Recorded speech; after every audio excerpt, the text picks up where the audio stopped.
Rosa Mendez's hands froze mid-wipe as the words in Portuguese cut through the ambient noise of Union Station like a blade. The flight is perfect. Mechanical failure over the Atlantic. No survivors, no questions. Her coffee-stained rag dropped to the floor. 19 years serving travelers at the Chicago terminal, and she'd never heard anything like this. The two men in dark suits stood 15 feet away, speaking casually about murder, as if discussing the weather. Rosa's heart hammered against her ribs. The distinguished woman they accompanied, the one who just ordered chamomile tea with such gentle kindness, had no idea she was standing next to her own executioners. If you want to hear how an ordinary coffee vendor became the only barrier between a brilliant scientist and certain death, hit that like button right now. Subscribe to Broken Empire. Drop a comment telling me if you'd have the courage to speak up, and share this story, because what happens next will restore your faith in everyday heroes. Now let me tell you how one woman's memory of love gave her the strength to save a stranger's life.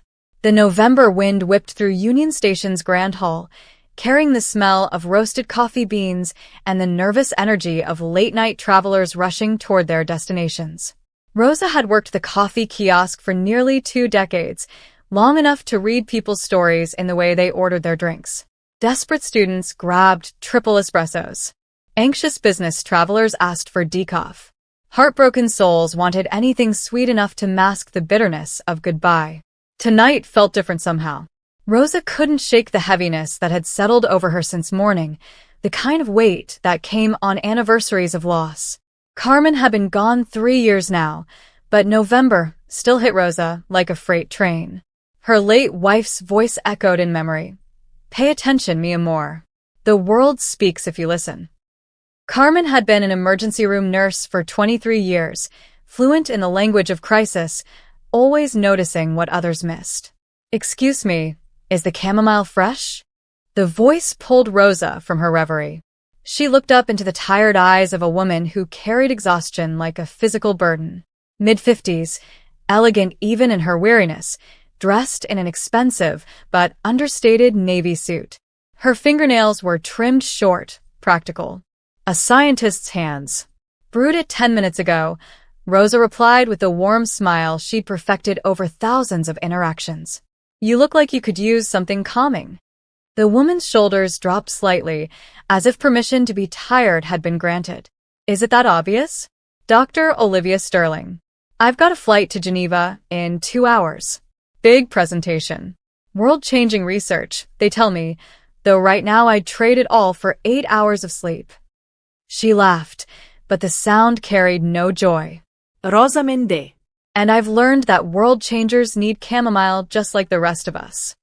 Rosa prepared the tea with careful attention, adding a small square of dark chocolate on the saucer. "On the house. For courage." Olivia's expression softened into genuine gratitude. "That's incredibly kind." "Thank you, Rosa. I'll remember this." She took her tea and moved toward a nearby table, her 2 companions following like shadows. That's when Rosa noticed them properly. 2 men, mid-30s, athletic builds barely concealed beneath tailored suits. They had the look of bodyguards or assistants, professional and alert. One carried Olivia's research bag with casual possession. The other checked his phone repeatedly, jaw tight with tension. They positioned themselves at a table adjacent to Olivia's, close enough to monitor, but far enough to suggest respect for her space. Rosa returned to wiping down the counter, but something nagged at her attention. The men's body language felt wrong. Too rigid. Too watchful. Not protective, predatory. She'd seen enough security details passing through the station to know the difference. Real bodyguards oriented toward external threats. These men kept their focus on Olivia herself. Then they started talking. Low voices in Portuguese, assuming privacy in the anonymous crowd. Rosa's hand stilled on the counter. Carmen had taught her Portuguese during their trip to Rio de Janeiro, patient lessons on the beach, while waves crashed behind them. "Language is love made visible," Carmen used to say, making Rosa repeat phrases until her accent softened, laughing at mistakes, celebrating small victories. Those sun-soaked weeks had given Rosa more than vocabulary. They'd given her the ability to understand love in another tongue. Now that gift was translating something else entirely. Dr. Reeves confirmed the transfer. The taller man said, his Portuguese carrying a São Paulo accent. Once the mechanical failure is reported, the patent rights shift automatically. His lawyers structured everything perfectly. The shorter one nodded, fingers drumming against the table. The pilot's already been paid. Cabin pressure failure over the Atlantic. No black box recovery at that depth. Clean and untraceable. And her? The taller man gestured subtly toward Olivia with his coffee cup. She trusts us completely. Thinks we're from the hospital security team. Dr. Reeves told her we're essential personnel for the Geneva presentation. She doesn't suspect anything. Rosa felt the blood drain from her face. Her vision tunneled. The normal sounds of the station, announcements, rolling luggage, distant conversations, faded into white noise. These men weren't bodyguards. They were assassins. And the kind woman who'd accepted chamomile tea and chocolate was their target. The shorter man checked his watch. 90 minutes until boarding. Stay close. Can't have her talking to anyone who might. His words cut off as Rosa's coffee pot slipped from her trembling hands and shattered against the floor. Both men's heads snapped toward her. Their eyes locked onto hers with the cold assessment of predators evaluating prey.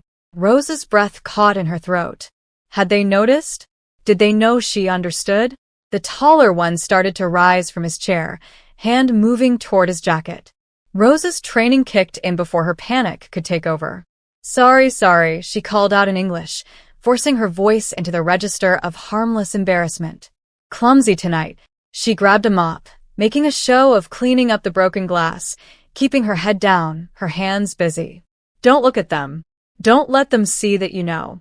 She could feel their scrutiny like heat on her skin. After what felt like an eternity, but was probably only 30 seconds, she heard the taller man settle back into his chair. Their Portuguese conversation resumed, quieter now but still audible. Rosa's mind raced as she swept ceramic shards into a dustpan. What do I do? Who do I tell? Will anyone believe me? She retreated to the small back room that served as storage and break area, her legs barely holding her weight. The concrete walls seemed to close in as she gripped the metal shelf, trying to steady her breathing. Her phone sat in her locker, but who would she call? Station security? The police?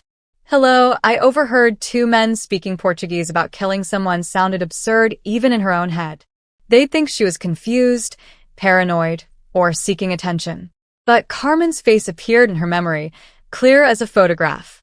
That determined expression she wore in the emergency room when lives hung in the balance. When you know something, Rosa, you have a responsibility. Silence is complicity. Carmen had said that after reporting a case of child abuse that hospital administration wanted to ignore. She'd faced threatened lawsuits, professional consequences. But she'd been right, and her speaking up had saved a child's life. Rosa looked at her reflection in the small mirror hanging on the wall. 47 years old, gray streaking her black hair, lines deepening around her eyes. Just a coffee vendor. Nobody important. Nobody who mattered in the grand scheme of things. But she was somebody who understood Portuguese. Somebody who knew what was about to happen.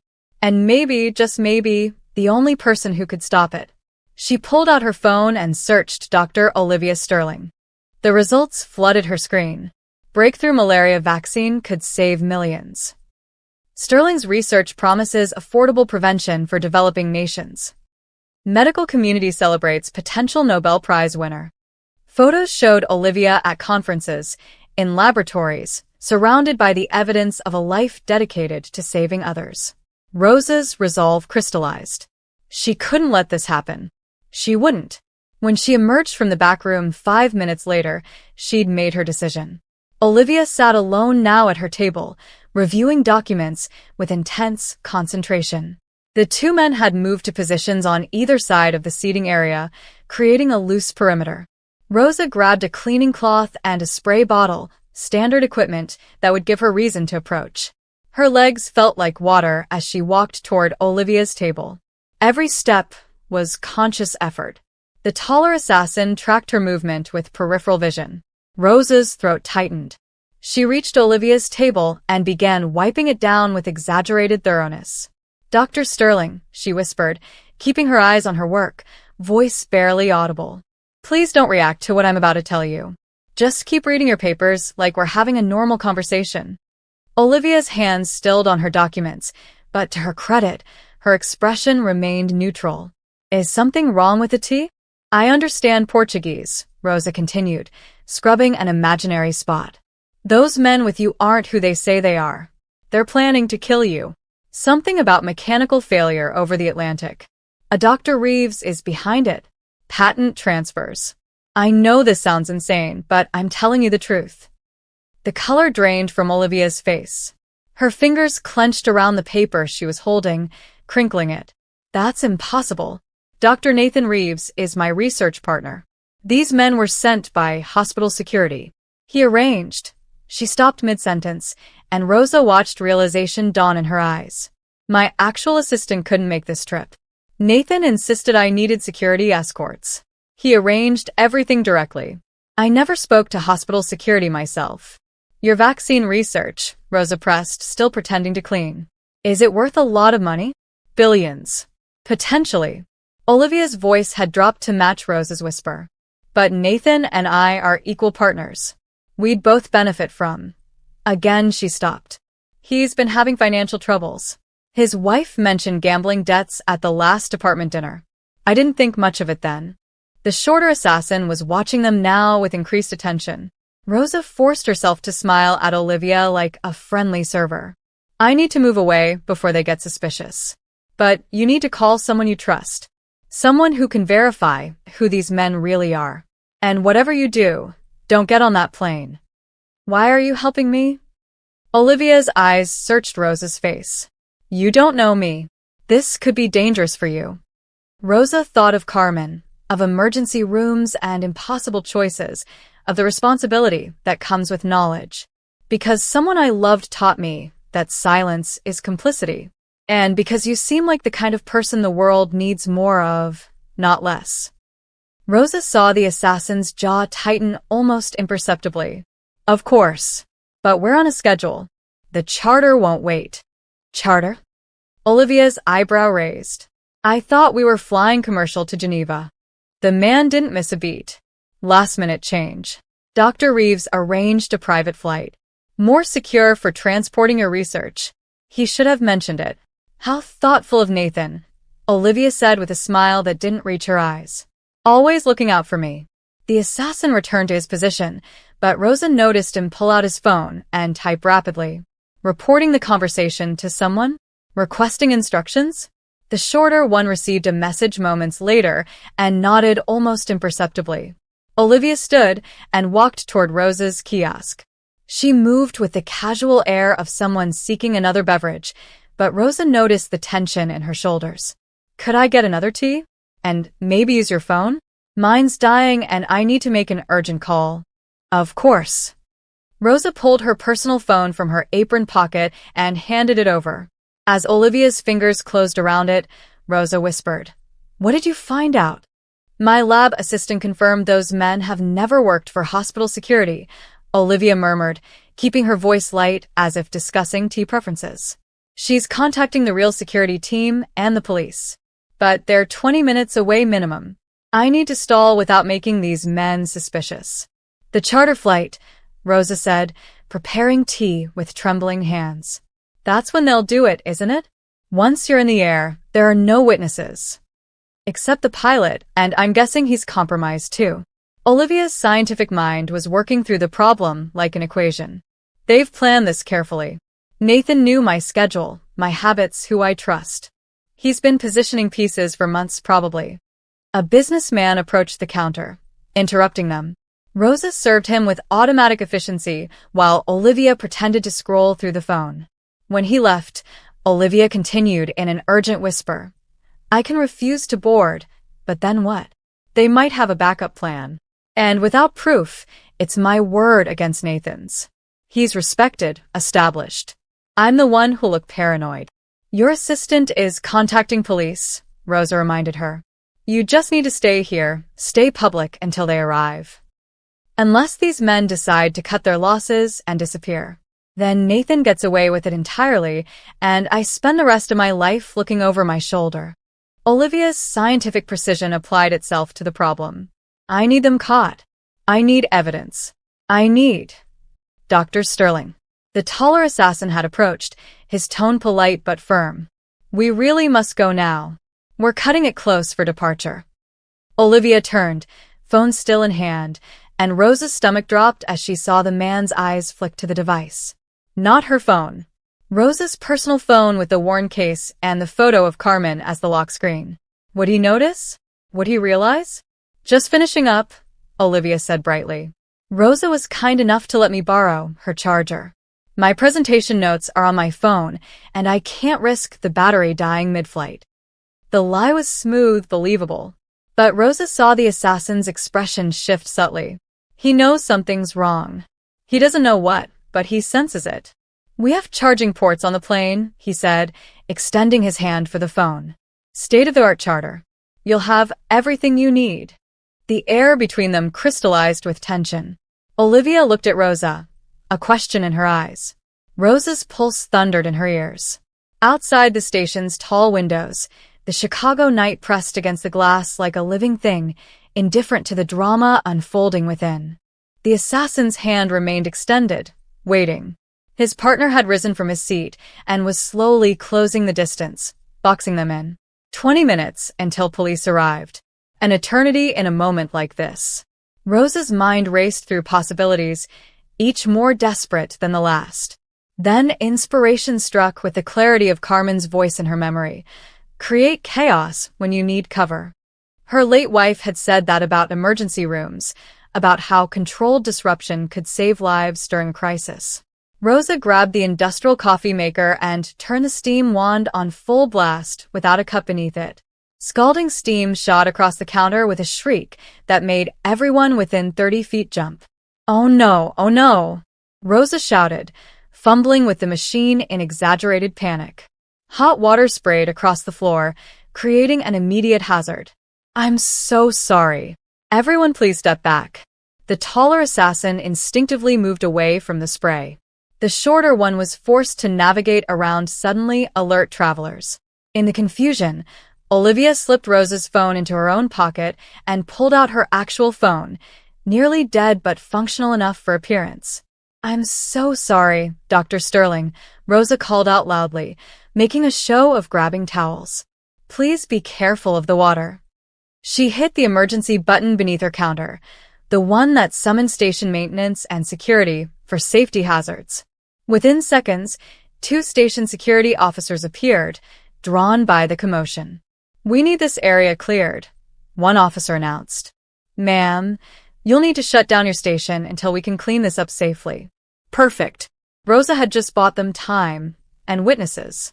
The assassins couldn't make a move with security present, and Olivia now had a legitimate reason to delay. But Rosa saw the calculation in the taller man's eyes. He was reassessing, adapting. Dangerous men were always most dangerous when their plans started unraveling. Dr. Sterling, perhaps we should head to the gate now, he suggested smoothly. Let these folks handle the cleanup. Actually, one of the security officers interjected, checking his radio. I'm getting word that all passengers for international flights need to report to the main security checkpoint. Some kind of additional screening protocol. New federal guidelines just came through. Rosa's heart leapt. Olivia's assistant must have gotten through to someone with authority. The police were creating delays, buying time without revealing their hand. But how long could they stretch this before the assassins realized they were trapped? The taller man's phone buzzed. He glanced at it, and Rosa saw his expression harden. Whatever message he'd received, it wasn't good news. He looked at his partner, and some wordless communication passed between them. A decision had been made. Dr. Sterling, the taller one said, his tone shifting from polite to commanding. We need to leave. Now. There's been a change of plans. What kind of change? Olivia asked, but her voice had lost its earlier confidence. She could sense it too, the shift from performance to genuine threat. The kind where you come with us quietly, or we make a scene that ends badly for everyone in the station. His hand moved to his jacket, and Rosa knew with chilling certainty that he was touching a weapon. Nathan sent his regards, by the way. He's disappointed you couldn't just take the charter like you were supposed to. Would have been so much cleaner. The security officers were distracted by the coffee cleanup, their backs turned. Other travelers were absorbed in their own worlds, headphones in, phones out. Nobody was paying attention to what looked like a routine conversation between colleagues. Olivia's face went white. You can't be serious. We're in the middle of a train station.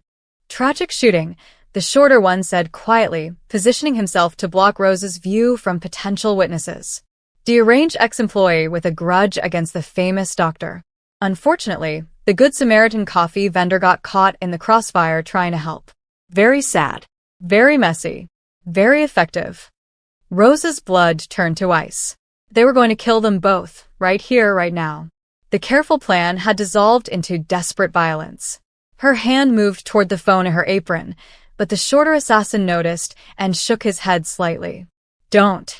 The police are already on their way, Rosa said, forcing strength into her voice. Her assistant called them. You're not getting out of here.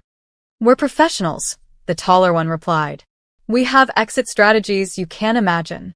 But you've complicated things, and complications require simplification. Dr. Sterling, start walking toward the east exit. Coffee lady, you're coming too. Anyone makes a sound, we start shooting, and we won't stop until our magazines are empty. 43 people in this immediate area. How many do you want on your conscience? Olivia's eyes met Rosa's, and in that moment, they shared a terrible understanding. They'd run out of time. The cavalry wasn't coming fast enough. And these men had nothing left to lose. The shorter assassin gestured toward the exit with his hand inside his jacket, finger clearly on a trigger. Move. Now. Smile like we're all friends. Make it look natural. Rosa's legs began moving before her brain fully processed the command. Survival instinct, the body's betrayal of the mind's courage.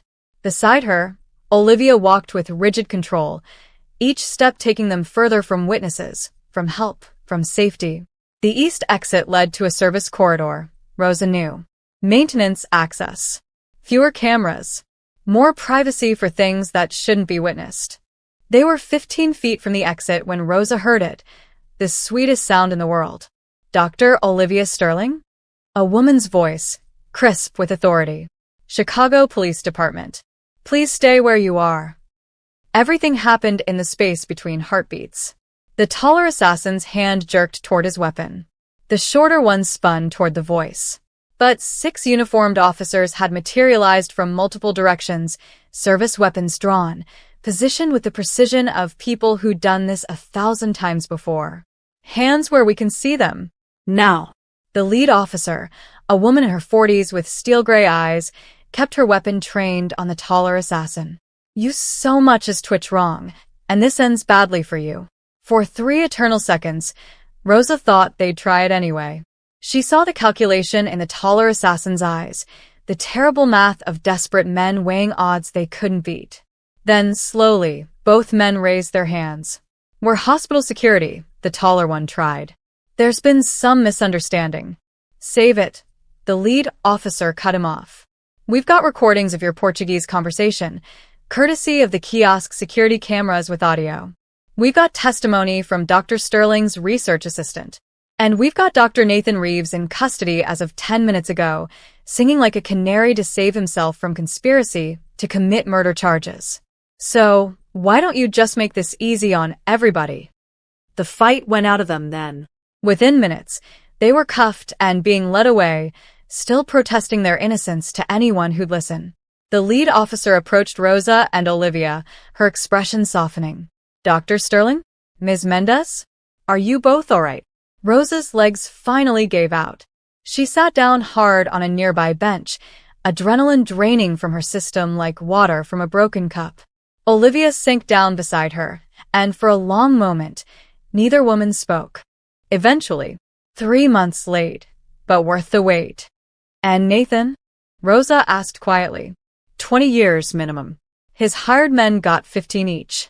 Turns out they had quite a resume of previous work. Olivia's expression hardened briefly, then softened. But that's done now.